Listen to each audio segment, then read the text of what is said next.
Rising Rajasthan investment summit के दूसरे दिन आज प्रवासी राजस्थानी सम्मेलन आयोजित किया गया। सम्मेलन को संबोधित करते हुए राज्यपाल हरिभाऊ किशनराव बागड़े ने कहा कि राजस्थान में आदिवासियों के विकास पर विशेष ध्यान दिया जा रहा है।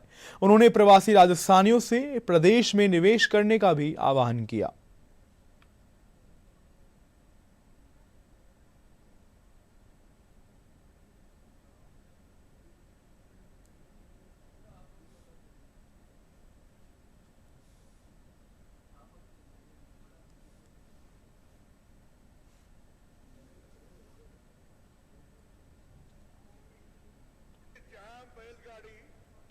वहां मारवाड़ी, जहां जहां बैलगाड़ी जाती वहां वहां मारवाड़ी गए, और बात तो सही है।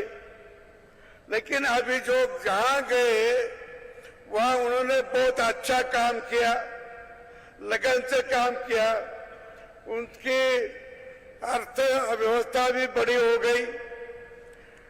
आप उसी को सभी को आप यहाँ धीरे धीरे बुलाइए, और उन्होंने भी ये सोचना चाहिए कि हम जो यहाँ आए, यहाँ से मुंबई गए, कर्नाटक में गए, कहीं मद्रास गए होंगे, तो हमारे कोई ना कोई तो ही गांव में रहता, हमारा कोई नातक वहां रहता है, हमारा कोई पड़ोसी वहां रहता है, हमारा रिश्तेदार रहता है, और वो यहाँ रहता करके यहाँ का राजस्थान अभी भी है।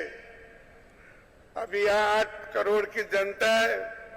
मुझे ऐसा लगता है कि मुझे आंकड़ा तो मालूम नहीं, लेकिन कम से कम 2-2.5 करोड़ जनता राजस्थान के बाहर होगी। इतनी जनता बाहर अभी भी है, और उन्हें सभी को जो बड़े लोग हैं उनको आप यहाँ बुलाओ, उनसे से कोई ना कोई यहाँ इन्वेस्टमेंट करने की बात कहो। अभी ये छोड़ो मत, अभी इसका पाठ पुरावा तो करना चाहिए। कार्यक्रम को संबोधित करते हुए मुख्यमंत्री भजनलाल शर्मा ने कहा कि प्रवासी राजस्थानियों के लिए सरकार द्वारा अलग से विभाग बनाया जा रहा है। इसके साथ ही हर साल 10 दिसंबर को प्रवासी राजस्थान दिवस के रूप में मनाया जाएगा। मुख्यमंत्री ने कहा कि राजस्थान विकास की नई ऊंचाइयों को छू रहा है, जिसमें प्रवासी राजस्थानियों की महत्वपूर्ण भूमिका है।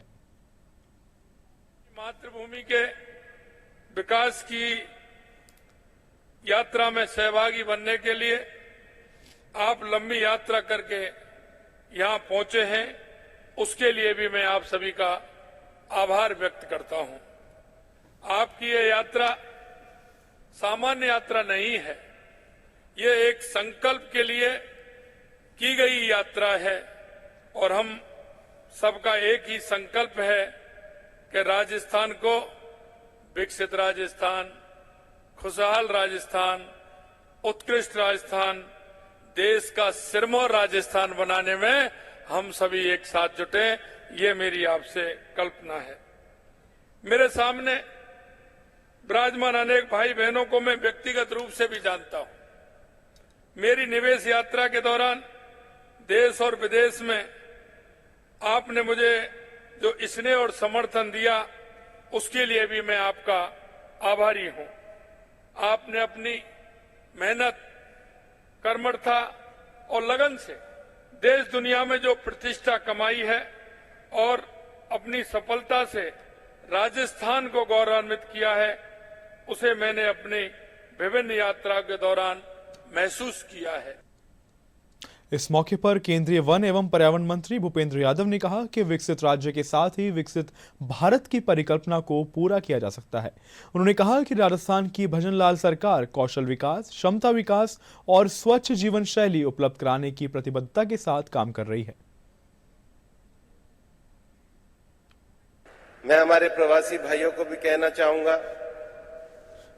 कि माननीय प्रधानमंत्री जी का जो विजन है विकसित भारत का, और विजन की जो बुनियादी बातें होती हैं, पानी, ऊर्जा, इंफ्रास्ट्रक्चर और बजट का सटीक तरीके से खर्च होना, उसको 1 साल में हमारे मुख्यमंत्री जी ने जिस कर्मठता के साथ उतारा है, उसका एक परिणाम तो थोड़े दिनों पहले वे चुनाव में ही आपको दिखा है। जनता उनके इस कृतित्व का पूरी तरीके से सम्मान कर रही है। और इसलिए माननीय मुख्यमंत्री जी, जो माननीय ओम माथुर जी ने हमारे वरिष्ठ होने के नाते भी हमको जो सलाह दी है, निश्चित रूप से जो विश्वास के साथ आज सब प्रवासी राजस्थानी यहां पर आकर के निवेश के इस उत्साहजनक माहौल में अपनी भागीदारी दे रहे हैं, हम ये मानते हैं कि आपके नेतृत्व में ये सारा विश्वास राजस्थान की धरती पर पूर्ण रूप से उतरेगा और राइजिंग राजस्थान को देश का सबसे अच्छा राज्य बनाएगा।